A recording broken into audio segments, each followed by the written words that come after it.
Channel इसके study point पे आज आप लोगों के लिए एस्टेट का जो 50 नंबर का शिक्षण कला पूछा जाता है उसी के रिगार्डिंग हम आप लोगों के पास 50 नंबर का सेट लाए हैं जो आप लोगों के लिए बेहद इम्पोर्टेंट होने वाला है। तो चलिए देखिए इसमें क्या क्या सिलेबस रहने वाला है जो आप एस्टेट देखने वाले हैं। तो एस्टेट में जो है कुल टोटल क्वेश्चन पूछा जाता है आपका 150 नंबर का। 150 नंबर में आपका 50 नंबर सभी के लिए कॉमन सब्जेक्ट होता है, जिसमें से 50 नंबर में से ये 30 नंबर जो रहता है आपका पेडालॉजी शिक्षण कला से रहता है और बाकी 20 नंबर जो रहता है आपका math, reasoning, GK, GS, current affair, ये सभी मिलाकर 20 रहेगा, टोटल 50। ये सभी के लिए चाहे आप टीजीटी दे रहे हैं या पीजीटी दे रहे हैं सभी को लिए बराबर है ये 50 नंबर का। और 100 नंबर का जो आपका क्वेश्चन पूछा जाएगा ये 100 नंबर आपका रहेगा ऑथेंटिक सब्जेक्ट से। जिस सब्जेक्ट से आप ग्रेजुएशन किए हैं उस सब्जेक्ट से आपका 100 नंबर रहेगा। और ये टोटल नंबर में अगर आप 60% 150 में 60% ला लेते हैं, मतलब 15 छक्का 90 नंबर आप ला लेते हैं तो आप क्वालिफाइड समझे जाएंगे एस्टेट में।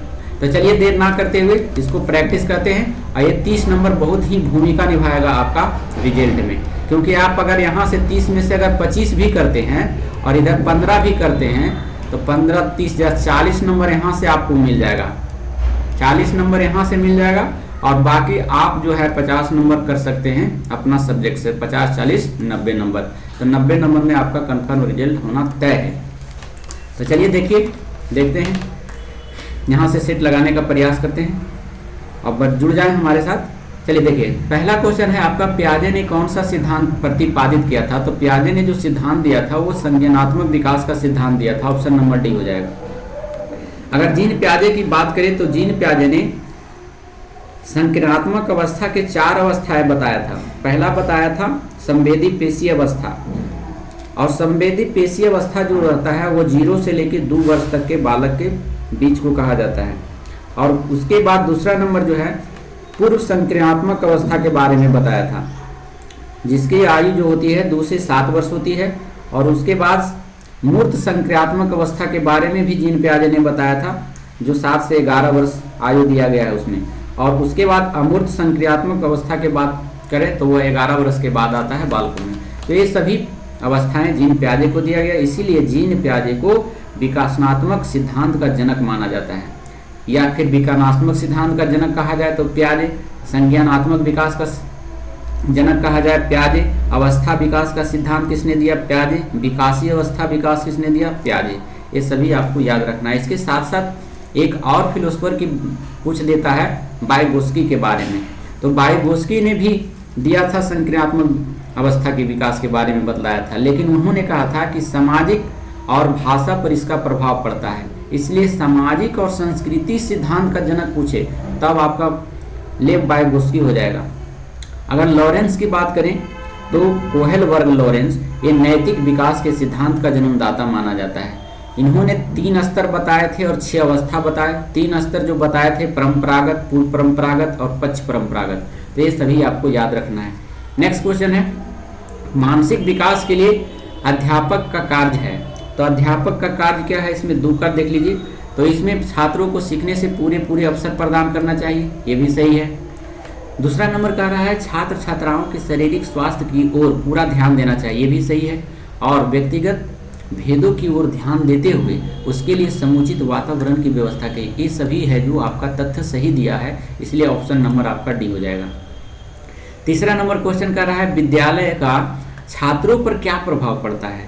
तो 3 का ऑप्शन नंबर ए हो जाएगा। जब विद्यालय में बच्चे जाएंगे तो उसमें शारीरिक विकास होगा, मानसिक विकास होगा, सामाजिक होगा, सांस्कृतिक तथा चारित्रिक, ये सब विकास उसका होता है। तो ये आपका सटीक आंसर ऑप्शन नंबर ए हो जाएगा। नेक्स्ट क्वेश्चन है, छात्रों में नैतिक गुणों के विकास हेतु अध्यापक में किस प्रकार का गुण होना चाहिए? तो अध्यापक में जो गुण होना चाहिए बच्चों के प्रति वो ऑप्शन नंबर 4, एक योग अध्यापन के गुण होना चाहिए। उसको अच्छी तरह से शिक्षा का नॉलेज होना चाहिए एक अध्यापक को, ताकि वो बच्चे को आसानी पूर्वक से समझा सके और उसे आगे बढ़ा सके, विकासात्मक रूप दे सके। तो ये अच्छा योग होना चाहिए शिक्षक, नैतिक गुण अगर छात्रों में देना है तो। अगला क्वेश्चन है 5वां नंबर में। 5वां नंबर में कह रहा है कि मनोविज्ञान का शिक्षा के क्षेत्र में योगदान क्या है? तो देख लिए मनोविज्ञान फिलोसफी में शिक्षा केंद्रित हो गई। अगर आप शिक्षा पर बल केंद्रित हो गई है, ये मनोविज्ञान की शिक्षा में योगदान है, ये सही है। और शिक्षक छात्रों से निकट एक संपर्क स्थापित करने का प्रयास करता है। अगर आपको नॉलेज है मनोविज्ञान की तो आप उसके करीब, बच्चे के करीब जा सकते हैं, संपर्क स्थापित कर सकते हैं, ये भी ऑप्शन आपका सही है। शिक्षक को छात्रों की आवश्यकता का ज्ञान हो सकता है। देखिए क्या जरूरी है, एक छात्र को क्या चाहिए, ये भी आप मालूम कर सकते हैं। तो ये सभी आपको मनोवैज्ञानिक शिक्षा के क्षेत्र में योगदान बच्चों में दे सकते हैं, इसलिए ऑप्शन नंबर आपका सही सटीक डी है। 6 नंबर में कह रहा है शिक्षा मनोविज्ञान का अध्ययन शिक्षकों के लिए उपयोगी है, क्योंकि करके क्वेश्चन दिया है तो ऑप्शन नंबर सी हो जाएगा। इसकी सहायता से अपने शिक्षण को प्रभावी बना सकते हैं। अगर आपके शिक्षा मनोविज्ञान का अध्ययन किया हुआ है शिक्षक, आप जानते हैं, तो आप अपनी शिक्षण को बेहतर से प्रभावित बना सकते हैं। ऑप्शन नंबर सी हो जाएगा। चलिए 7 नंबर में है आजकल शिक्षा में प्रचलित प्रवृत्ति है। प्रवृत्ति क्या है? छात्रों की विकास, वृद्धि एवं मूल्यांकन उनके व्यवहार के माध्यम से किया जाए। ये सभी ठीक है। ये नहीं कि पूरा किताब दे दें और उसको होमवर्क दे दें और उसको बजाय रखें, ऐसा नहीं। उसका विकास, बुद्धि का मूल्यांकन आप उसके व्यवहार आचरण के आधार पर कर सकते हैं। नेक्स्ट क्वेश्चन है फ्रायड द्वारा प्रतिपादित सिद्धांत कौन था? तो फ्रायड द्वारा प्रतिपादित सिद्धांत था मनोविश्लेषणात्मक। ऑप्शन नंबर सी हो जाएगा। नेक्स्ट क्वेश्चन है आपका 9 नंबर में चलते हैं लेकर के हम आपको 9 नंबर में देख लीजिए। 9 नंबर में कहा जा रहा है कि आपके विचार में चिंतन शक्ति विकसित करने का क्या उपाय है? आपके विचार में, आपके विचार से संबंधित पूछा गया है, तो ऑप्शन नंबर ए सही हो जाएगा। छात्रों को समस्या समाधान विधि से पढ़ाया जाना सकता है। कौन छात्र को किस चीज़ की समस्या है, उस समस्या के समाधान से अगर पढ़ाते हैं तो आप ज़्यादा बेहतर बच्चे को सिखा पाएंगे। तो ऑप्शन नंबर ए सही हो जाएगा। नेक्स्ट है 10वां नंबर, आकलन का उद्देश्य क्या है? तो आकलन का उद्देश्य जो होता है अधिगम पर विश्वसनीय प्रतिपुष्टि देना, मतलब सीखने पर अधिक विश्वास की पुष्टि देना। अधिगम माने सीखना होता है। नेक्स्ट क्वेश्चन है पास पड़ोस व मित्र बालक के समाजीकरण में किस प्रकार सहायक होते हैं? यानी पास पड़ोस या मित्र बालक के हैं तो समाजीकरण से किस प्रकार उस पर सहायक होते हैं, उसके बारे में कह रहा है। तो कह रहा है बालक को अपने व्यवहार से प्रभावित कर।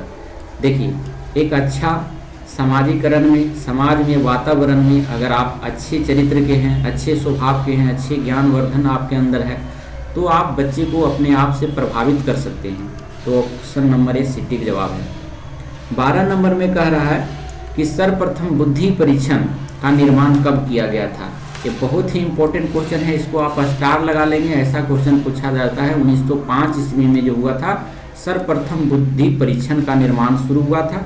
और 1905 ईस्वी में जो बुद्धि परीक्षण का सबसे पहले कार्य किया था वो थे बीने। बीने एक फिलोसफर था जिन्होंने बुद्धि का मापन किया था, और वह मापन किया था मानसिक आधार पर बुद्धि को मापा था सबसे पहले 1905 ईस्वी में। लेकिन 1905 से पहले की अगर बात करें तो उससे पहले जो है बुद्धि का मापन शरीर के आधार पर किया था लेवोस्टर ने, एक साइंटिस्ट था लेवोस्टर ने किया था। और अगर 1905 के बाद की बात करें तो 1905 के बाद बुद्धि लब्धि का विकास हुआ, जिसको फिर नाम दे दिया गया आईक्यू, कि किस बच्चे की आईक्यू कितनी तेज है।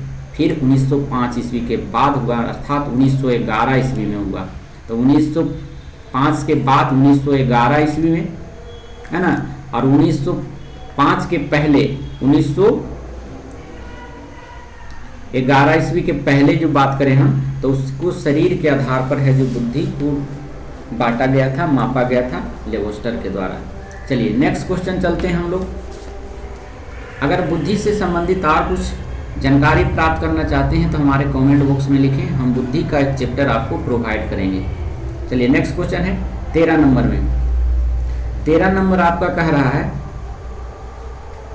13 नंबर में देख लीजिए, छात्रों में खेल कूद के प्रति रुचि का विकास अधिक संभव है यदि, ऑप्शन नंबर इसमें बी हो जाएगा, खेल के समय छात्रों को कुछ बांटा जाए, जैसे फल वगैरह अगर देते हैं, खेल खेला उसके बाद छात्रों को कुछ वितरण किए, फल फ्रूट दिए, तो उसके प्रति उसको खेल में रुचि पैदा होगा। नेक्स्ट क्वेश्चन है 14 नंबर में विद्यालय में छात्रों का स्वास्थ्य परीक्षण क्यों जरूरी है? तो जरूरी है इसलिए क्योंकि विद्यालय में जाते हैं बालक तो विद्यालय का दायित्व बनता है कि बच्चों की स्वास्थ्य की परीक्षण पर ध्यान दें। तो ऑप्शन नंबर डी हो जाएगा, यह विद्यालय का दायित्व है। नेक्स्ट क्वेश्चन है, कोई छात्र गणित में काफ़ी कमज़ोर है, आप उसकी सहायता के लिए क्या करना चाहेंगे? तो आप उसको क्या करेंगे, उस छात्र से बात कर करके पता लगाएंगे कि गणित में उसकी क्या दिक्कत है, उसके बाद उसको दूर करने का प्रयास करेंगे। ऑप्शन नंबर सी हो जाएगा। नेक्स्ट क्वेश्चन है, आप कक्षा में छात्रों के सामने एक प्रश्न रखते हैं, प्रश्न पूछ दिए गए, क्लास में प्रश्न पूछ दिए, आप देखें प्रश्न पूछने के बाद कि कक्षा के अधिकांश छात्र उस प्रश्न का उत्तर देने के लिए अति आतुरता से हाथ उठा रहे हैं कि हम जानते हैं इसका आंसर, हम जानते हैं। तो ऐसी स्थिति में आप क्या करेंगे, आप छात्रों की इतनी अधिक आतुरता पर नाराज हो जाएंगे। बिल्कुल गलत, नाराज होने का सवाल ही नहीं उठता है। जो बच्चे कि वो सवाल पूछने पर नाराज होते हैं वो टीचर बनने लायक नहीं होते हैं। देखिए दूसरा नंबर कह रहा है कि आप उसकी आतुरता को शुभ लक्षण मानेंगे। हाँ, शुभ लक्षण मानेंगे, शाबाशी देंगे उसको कि हाँ तुम्हें जो है इतना साहस तो आया कि तुम टीचर से सवाल कर सको, जवाब ले सको। ये शुभ लक्षण होता है स्टूडेंट के लिए। तीसरा में कह रहा है कि आपको यह नोट करने का अवसर भी मिलेगा कि कौन कौन से छात्र ऐसे हैं जो उत्तर देने के लिए हाथ नहीं उठा रहे हैं, ये भी आपको पता चल जाएगा। तो आपका बी आंसर और सी आंसर दोनों सही है, ऑप्शन नंबर डी हो जाएगा। 16 नंबर में चलते हैं हम लेकर आपको। चलिए देखिए 16 नंबर में क्या कह रहा है, बने रहेंगे हमारे साथ। 16 नंबर में कह रहा है, कक्षा में एक बच्चा अपनी अपंगता के कारण तिरस्कृत कर दिया जाता है, मतलब विकलांग है बच्चा, उसको है जो अवहेलना कर दिया जाता है कक्षा में। तो अध्यापक को उसे पढ़ाने हेतु अभिप्रेरित करने के लिए उसकी कौन सी आवश्यकता की पूर्ति करनी होगी? तो देखिए उसकी आवश्यकता पूर्ति तभी हो जाएगा जब आप उससे संबंध जोड़ेंगे। संबंध जोड़ने की आवश्यकता 17 नंबर आपका सी सटीक आंसर है। आप उसे संबंध जोड़ें, उसे दोस्त बनाकर रखें, उसे अच्छे प्यार दें ताकि वह आपकी ओर आकर्षित हो और अपनी भावनाओं को आपके पास वह रख सके। नेक्स्ट क्वेश्चन है 18 नंबर। 18 नंबर में कह रहा है कि प्रथम अवस्था में सीखे गए कार्य के परिणाम स्वरूप दूसरे कार्य को सीखना कठिन हो जाता है, तो यह प्रतिक्षण स्थानांतरण हो जाता है, ये नेगेटिविटी में बदल जाता है। आप पहले सीखें और फिर दूसरा चीज़ सीखने लगे तो कठिन बुझाए, तो मन में क्या आएगा, नकारात्मक भाव आएगा। इसी को कहते हैं निषेधात्मक, नेगेटिव। नेक्स्ट क्वेश्चन है, कह रहा है निम्नलिखित में से अभिप्राय चक्र के संघटकों की सही क्रम बताइए।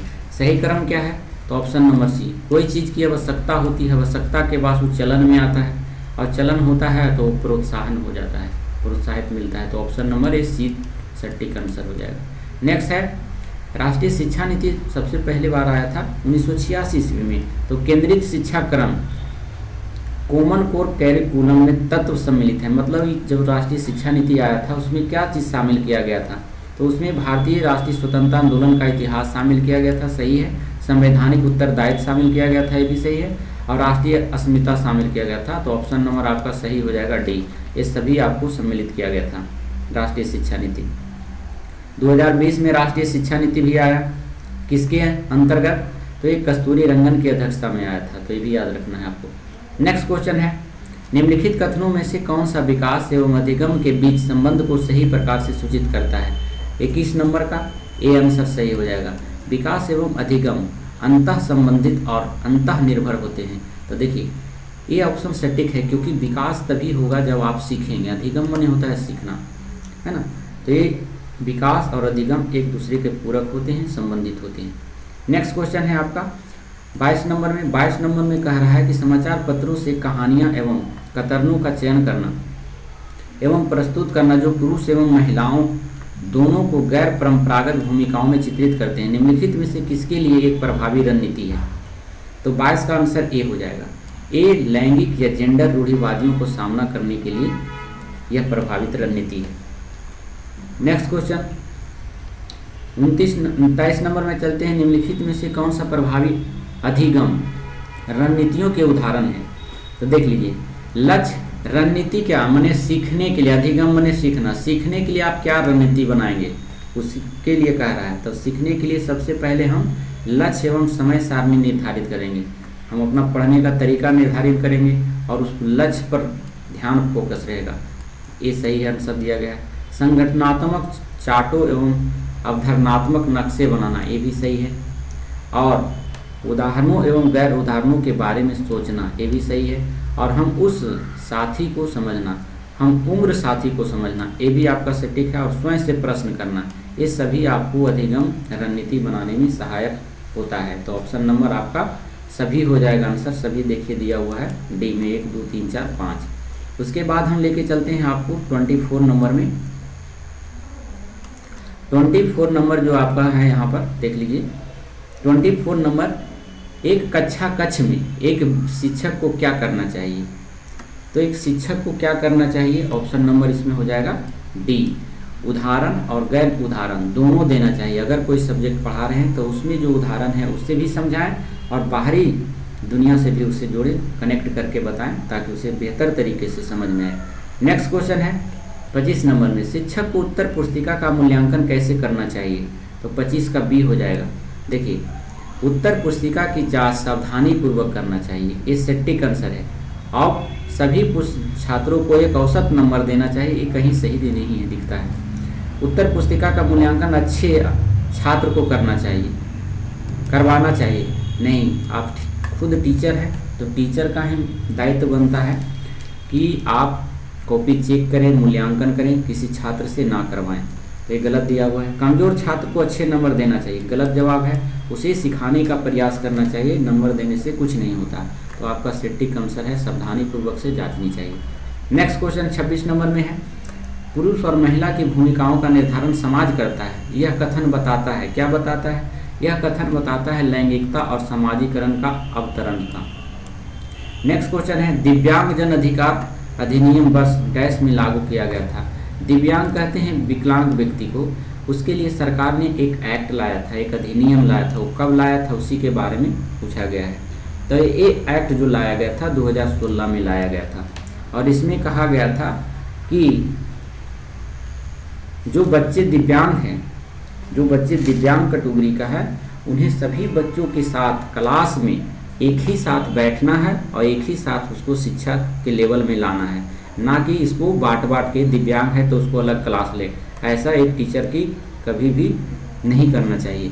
नेक्स्ट क्वेश्चन है, निःशुल्क एवं अनिवार्य बाल शिक्षा अधिकार अधिनियम 2019 बच्चों की निःशुल्क शिक्षा के अधिकार को सुनिश्चित करता है।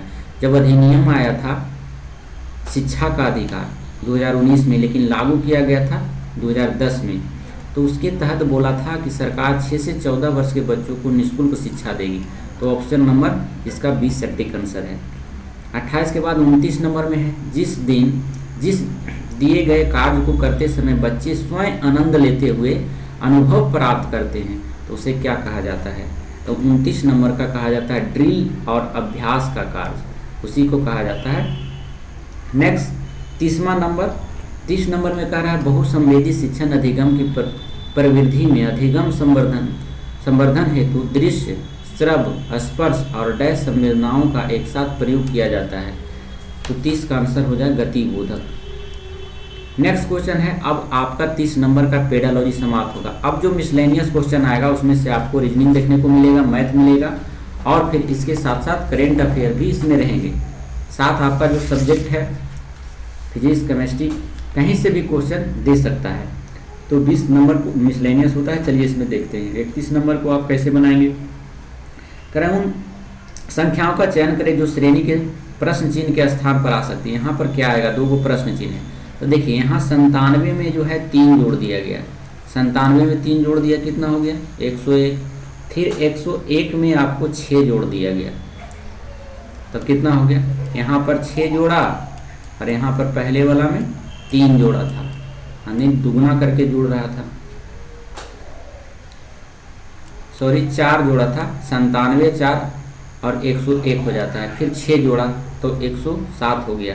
फिर 107 में से यहाँ जोड़ेंगे, अल्टरनेट करके जोड़ रहा है, तो यहाँ पर फिर 6 2 8 जोड़ेंगे तो कितना होगा 115 हो जाएगा। देखिए 115 कहीं है, इसमें नज़र आ रहा है, तो ये सटीक आंसर हो जाएगा। अगर इधर से बात करें तो 86 में कितना जोड़ेंगे, 3 जोड़ेंगे, 3 जोड़ेंगे इसमें फिर 3 जोड़ेंगे इसमें तो आपका 94 हो जाएगा, क्योंकि 86 3 89, 89 और 3 89 और 3 कितना हो जाएगा आपका 94।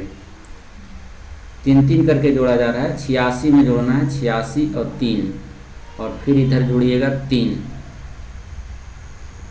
तो यहाँ आपका सटीक आंसर आ जाएगा। ऊपर में 3 जोड़ना है, नीचे में 4 6 8 करके ऐसी करके जोड़ना है।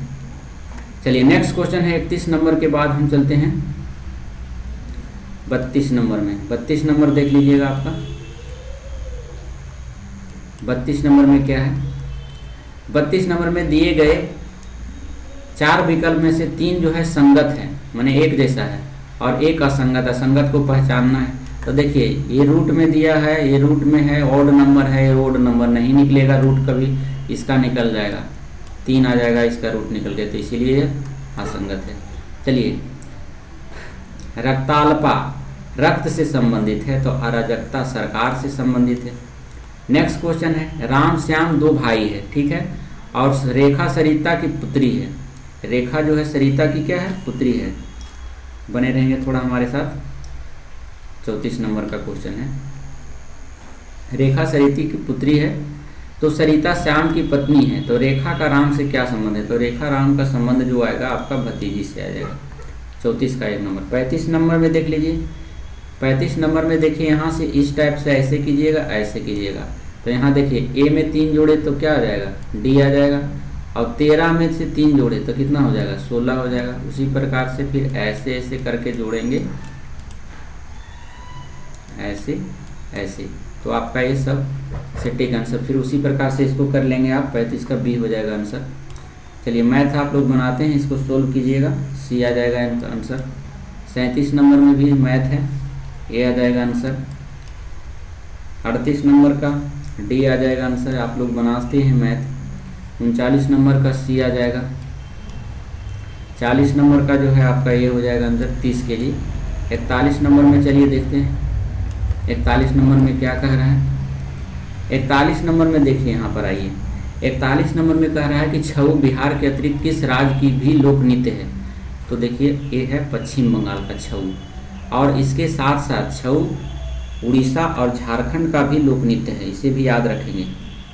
बिहार का लोक नृत्य की बात करें तो धूमकड़िया, कीर्तनिया, जट जटिन, विदेशिया, पवरिया, झिंझिया, ये सब जो है, जतरा, डांगा, ये सब है जो बिहार के लोक नृत्य है। पश्चिम बंगाल के लोक नृत्य की बात करें तो इसमें आ जाता है काठी, भंगीरा, जोगीरा, है ना, जाया, संकीर्तन, राम भेसे, कथी, ये सभी आ जाता है आपका पश्चिम बंगाल में। चलिए नेक्स्ट क्वेश्चन है 42 नंबर में कह रहा है कि कर्क रेखा किस राज्य के मध्य से नहीं गुजरता है, तो नहीं गुजरता है ये आप बिहार से नहीं गुजरता है, क्योंकि अगर कर्क रेखा की बात करें तो कर्क रेखा भारत के 8 राज्यों से गुजरता है, जो नाम है गुजरात, राजस्थान, मध्य प्रदेश, छत्तीसगढ़, झारखंड, बंगाल, त्रिपुरा और फिर मिजोरम। इसको याद रखिएगा, कोड मित्र पर गमछा झा, तो ये सभी राज्य आपको आ जाएगा। अगर हम कर्क रेखा की बात करें तो विषुवत रेखा से उत्तरी अक्षांश 23.5 डिग्री में कर्क रेखा है, और दक्षिणी ध्रुव में जाते हैं तो वो मकर रेखा है। नेक्स्ट क्वेश्चन चलते हैं 43 नंबर में। 43 नंबर में कह रहा है भारत में हरित क्रांति के जनक कौन थे, तो एम.एस. स्वामीनाथन थे। एम.एस. स्वामीनाथन राष्ट्रीय किसान आयोग के भी अध्यक्ष रह चुके थे। एम.एस. स्वामीनाथन ने एक पुस्तक लिखा था, तो ये हंगर फ्री वर्ल्ड, इसे भी याद रखिएगा। और भारत में हरित क्रांति का जो सबसे प्रमुख उपज हुआ वह था गेहूँ। गेहूँ पर सबसे अधिक प्रभाव पड़ा था, उपज ज़्यादा हुई थी। लेकिन अगर पूछ देगा कि हरित क्रांति में जो है किस फसल पर अधिक प्रभाव नहीं पड़ा था, तो चावल और दाल पर नहीं पड़ा था, तो उसकी उत्पादकता उतना नहीं बढ़ी थी। हरित क्रांति का लाभ जो है बड़े किसानों को मिला, और हरित क्रांति आर्थिक संतुलन में कमी लाई भारत में। हरित क्रांति की बात करें तो खाद्यान्न के क्षेत्र में भारत को आत्मनिर्भर बना दिया। हरित क्रांति की जन्म भूमि प्रांगत कृषि विश्वविद्यालय को माना जाता है, तो वो भूमि पंतनगर कृषि विद्यालय है, उसी से इसकी शुरुआत हुई थी। 44 नंबर में चलते हैं हम लोग। बिहार में बहने वाली नदियों में कि किसका उद्गम अमरकंटक से होता है, तो अमरकंटक से निकलती है सोन नदी। सोन के साथ साथ एक और नदी भी निकलती है अमरकंटक की पहाड़ी से, जो है जिसका नाम नर्मदा है। नर्मदा भी वहीं से निकलती है। सोन नदी की बात करें तो सोन नदी जो है पटना के समीप गंगा में जाकर के मिल जाती है। सोन नदी की लंबाई की बात करें तो 780 किलोमीटर है।